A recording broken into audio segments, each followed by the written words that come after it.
প্রশ্ন করবেন। আসসালামু আলাইকুম। ওয়ালাইকুম আসসালাম ওয়া রাহমাতুল্লাহি ওয়া বারাকাতুহু। বাবা মা কি তাদের মেয়েকে অপছন্দের পাত্রের সাথে জোর করে বিয়ে দিতে পারে? কোন প্রশ্ন করলেন যে ইসলামকে অনুমতি দেয় বাবা মা জোর করে মেয়েকে তাদের পছন্দ মতো পাত্রের সাথে বিয়ে দেবে, কিন্তু মেয়ে পছন্দ করে না। ইসলাম ধর্মে কাউকে জোর করে বিয়ে করানোর অনুমতি নেই। হবু স্বামী এবং হবু স্ত্রীর সম্মতি থাকাটা এখানে খুবই গুরুত্বপূর্ণ।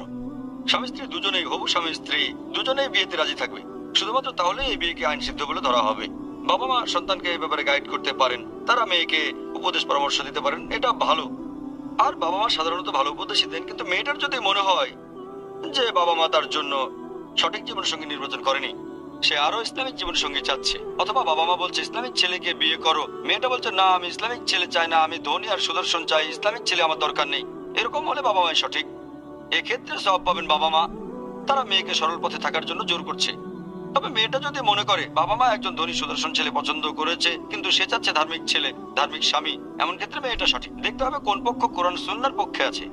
সাধারণ নিয়মে বাবা মা মেয়ের ইচ্ছার বিরুদ্ধে তাদের পছন্দ মতো পাত্রের সাথে বিয়ে দিতে পারে না, কারণ একটা হাদিস আছে সহিহ বুখারীতে 7 নম্বর খণ্ড, বুক অফ নিকাহ, 69 নম্বর অধ্যায়, 649 নম্বর হাদিস, যে একবার এক মহিলা নাম খানসা বিনতে খাদেম আল আনসারিয়া নবীজির কাছে এসে বলল, বাবা জোর করে আমাকে বিয়ে দিয়েছে একটা লোকের সাথে, তাকে পছন্দ করি না।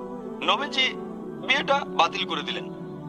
এটার ভিত্তিতে বলা যায় যে বিয়ের সময় হবু স্বামী স্ত্রী দুজনের সম্মতি নিয়ে এটাই গুরুত্বপূর্ণ। আশা করি। ধন্যবাদ সবাইকে ভিডিওটা দেখার জন্য। দেখা হবে ইনশাল্লাহ নেক্সট কোনো ভিডিওতে ভালো কোনো টপিক নিয়ে। তাই সকলেই সুস্থ থাকেন, ভালো থাকেন। ধন্যবাদ সবাইকে।